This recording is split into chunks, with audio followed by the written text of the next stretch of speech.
Let's learn to code latest greatest muon optimizer in Triton.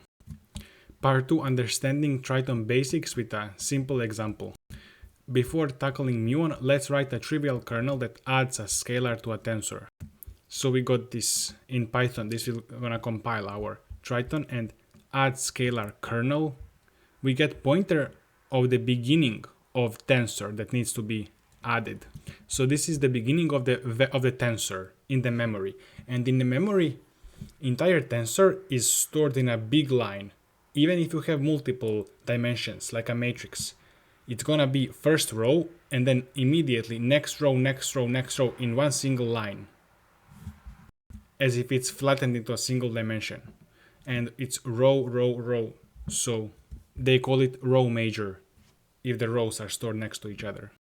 So this is the address where this first element is, where it begins, and then address of where to store the output, and then scalar to add, number of elements in this, and the output is same, and the block size is each kernel, there will be multiple parallel kernels in the GPU, each will process one part of the tensor, so each will add scalar to one part of this X at the same time, and in the end we will have one complete.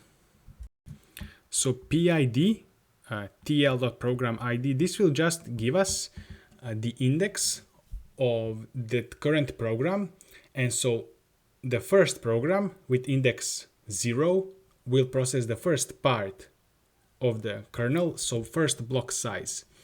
So let's say this X is long 100 and block size is 10. So the first program will process first 10 elements with index 0, okay? Second program or second kernel in GPU will process second 10 elements, index 1, that program has index 1, and so on. Then we find the beginning address of the beginning element for each of the programs. So it's gonna be PID times block size. If block size is 10, then this will go from 0, so 0 times 10 is 0 is the first beginning of for the first program, and then 10, 20, 30. So each program gets its beginning element. And then offsets is just the list of element for this particular program going from its first element and then block size elements. So this will create array from 0 to 10, which is going to be 0 to 9 because 10 is not included. So these are just indices 0 to 10. And then depending on which block it starts, we just add this block start, which will, so for the first program we will get 0 to 9. For the second we will add 10 to 0 to 9, so we're gonna get 10 to 19, and then 20 to 29. This is array of indices to take from the original tensor. So that's also explained here, and we need boundary in case we go like 10 by 10 by 10. So but we also only have 98 elements and not 100. So last two elements will not be in memory, will not be actual our elements. It will be something else in memory. So we don't want to compute that. We want to mask that out. In this case, all of the offsets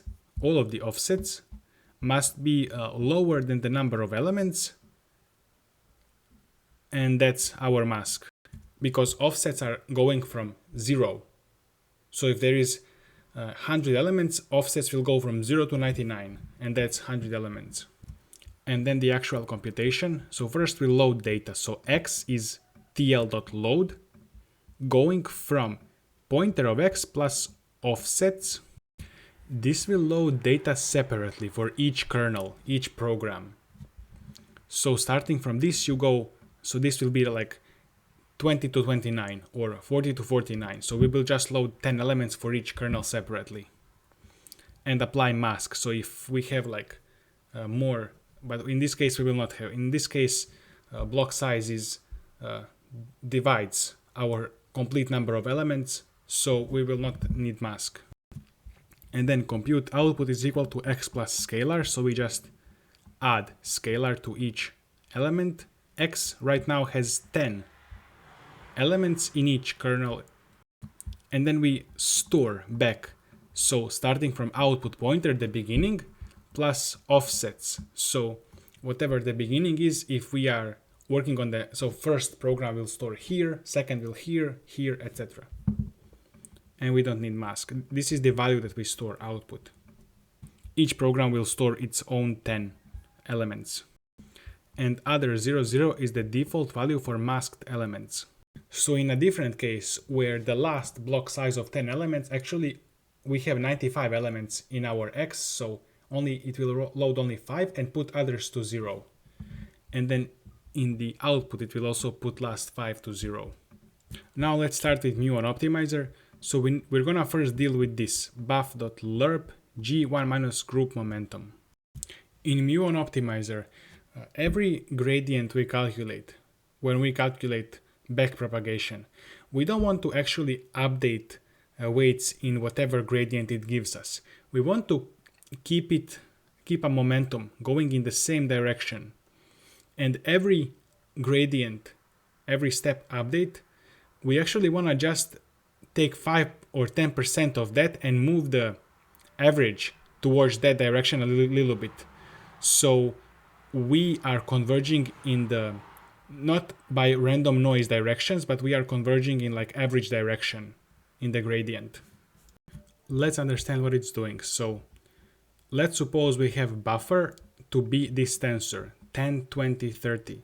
This is the current moving average. So this is just the average of the, let's say, past updates in neural network, or a bit modified average, scaled down, etc. So, but let's just say we have this tensor. Then G would be this new tensor, 4, 12, 18. This is the current gradient or new value that we want to use here. And the momentum is going to be 0.9. So momentum 90%. So then weight, our weight is 1 minus momentum, which is 0.1.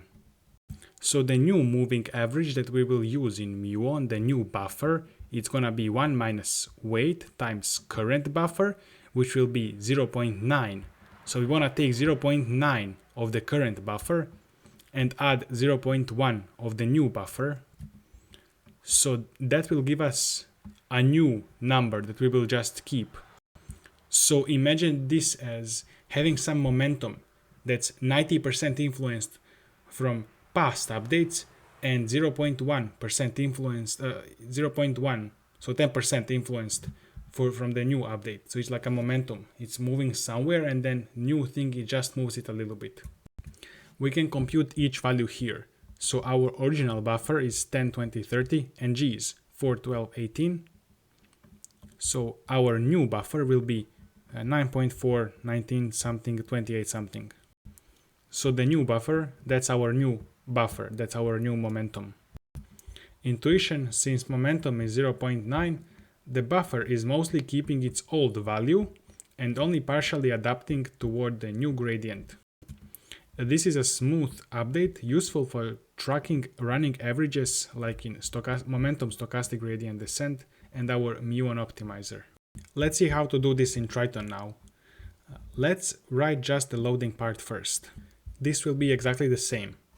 We have a pointer to the beginning of the gradient tensor and buffer pointer. Momentum, which is just a scalar number that says how much, what percentage of new we want to keep. And then number of elements in this, the length of the gradient and buffer vector, it's same, or tensor. And then block size, so which part of these is gonna each program parallelly process. So we get the program ID, we do the offsets, calculate which indices of these two vectors are gonna get processed by this particular program, each one of them. Mask, if it's not divisible by block size. And then load both of the vectors for each program. So this particular program will just, let's say, starting is at whatever address, it's gonna just load 10 to 20 from that address. or 20 or 230 or etc. And load buffer as well. So this is same as we explained earlier. Now add the momentum calculation, this formula, so buffer times momentum, which is gonna be, let's say, 90 or 0.9, and then G 0.1 here. I think in Muon we use 0.95 and 5% here, and that's it. And then store back. So for each of the program, whatever indices it processed, it will just store them. But it will store them in place because it will just overwrite the current buffer with the new values. Adding Nesterov Momentum, the original code has a conditional for Nesterov Momentum. Let's extend our kernel. To explain Nesterov Momentum, let's just remind ourselves of our classical momentum that we just explained. So we want to update weights, and we update weights by subtracting whatever our some update times learning rate, which will just make the update smaller, so we don't update weights too much. So that's gonna give us new weights. Now what is this update? Without any momentum is just the gradient. But with momentum that we just calculated, we have this velocity buffer. So we take 95% of the old and add 5% of the new gradient. So velocity buffer is just like moving average. We just explained that. So let's see Nesterov Momentum. It's a bit tough, but instead of computing gradient at the current position, it computes gradient at the next position where momentum would take us. So if we take current weights and we actually move them according to momentum and learning rate, so 95% and 0.5, and then we take gradient there, and then we update. So we update with the gradient at this look ahead position, and everything else is same. So we still take this amount of momentum multiplied by learning rate, update weight, so everything else is same, just the gradient is at the next position. It's tough for me a bit, but let's see Triton, maybe you will understand. So if Nesterov, actually if no Nesterov, the update is just gonna be the new buffer. Otherwise, we will multiply new buffer with the momentum, which is like 95%, and then we will add gradient times 5%, so that's gonna be new gradient. Now I don't even get it, so let's go next. Part 5, launching the kernel. To use our kernel, we need to launch it with a grid. So here, this is a Python function. We say number of elements. It's just number of elements of the gradient.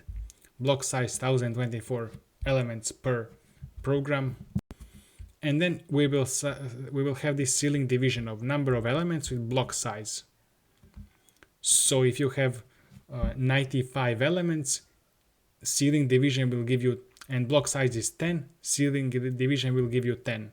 So the next multiple of block size, so it's gonna be 100 because you have 95 elements.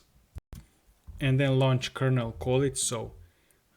Momentum with Nesterov, passing grid, so you're passing this so it knows how many programs or kernels to launch. And then pass in, if you pass in these vectors like gradient buffer, the Triton program will receive them as just pointers to the beginning of these vectors, which is exactly what we need if you check the function above. We think pointers, so it will be received as pointers to the beginning of them. Part 6, matrix normalization. For Newton-Schulz, we need to normalize matrices. Let's start simple. Normalize elements, we're gonna get the vector we want to normalize, where to store it, value with which to divide each element, and this will be same, exactly the same. So we just divide each element with this value, whatever. And then this is just to avoid division with 0 if this norm value is 0. We can also convert this x normalized to BF16 and store it in BF16 by just saying to tl.bf16. Computing the norm in Triton requires a reduction, which is complex. Let's use PyTorch for this. So we have this x.norm.item, so x is the vector. So x.norm computes the vector norm, defaults to Frobenius norm of x, if x is a tensor or matrix. So square each element, add them, and then find the root of the sum. So then when you have .norm.item, it's gonna convert this one element tensor into a plain Python number float. So because this norm will still give you a tensor, so you need to convert it to like a number, plain number float. So we calculate this norm value, and then we create output that's gonna be empty like x, so same dimension as x. This is the data type, float 16. And number of elements, we extract that from x, and then launch the grid, which is gonna be ceiling division of number of elements and block size. And we pass in all of that. That is, we launch this kernel with the grid first. Part 8, the Newton-Schulz Iteration Matrix Multiplication Challenge. The core of Newton-Schulz involves matrix multiplications. This is the core of Newton-Schulz, so you have this matrix X, update matrix X. You want to make rows orthogonal or normal to each other, and the whole length of the matrix 1, the strength. So you want to normalize it, the normalization we did earlier. But this is going to approximate our orthogonalization to make every row, if you look at them as a vector, orthogonal or normal to each other. So if our matrix is actually stretching space, when we make it normal, it will just rotate space. And that leads to better updates in neural network. And if this is tough to understand, doesn't matter. It is a bit tough. Muon is a bit tough, so I make other videos and you will understand it eventually. It took me some time. But anyways, it doesn't matter. So I want to tell you we are updating x, but this looks to me like polynomial approximation of this orthogonalization function. So we are using fast approximation, not real orthogonalization. So you see here, A is x times x transposed. So this looks like a polynomial to me. So you have c times a squared plus b times a. So this b is some kind of function, polynomial that's maybe this is where orthogonalization comes from. So we orthogonalize x and then add x times a, which is maybe keeping the original, a bit of original x information and adding that to this orthogonalized. So maybe it doesn't change too much. That's how I understand it. And every time this will push the x a bit closer to be orthogonalized. So not all at once. So we do this like 5 to 10 times, usually 5. And then after 5 times, it's enough close to orthogonal matrix. Matrix multiplication in Triton is complex. Let's look at why. So if we have some matrices, I guess this is 3 matrices.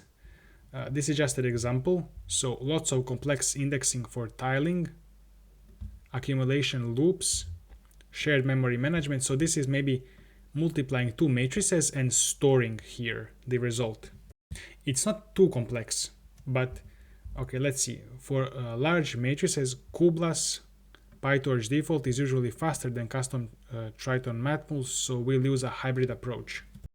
Matmul is not actually too complex, but it is a bit complex. Part 9, what we can efficiently do in Triton is fuse a times x plus b matrix multiply x. So we get it x, and we get it this already multiplied b at x matrix multiplication. So this is a matrix and a scalar and output pointer. So we load everything same way, and the result is a scalar times x plus this matrix. Very simple. Part 10, parameter update. The final step updates parameters.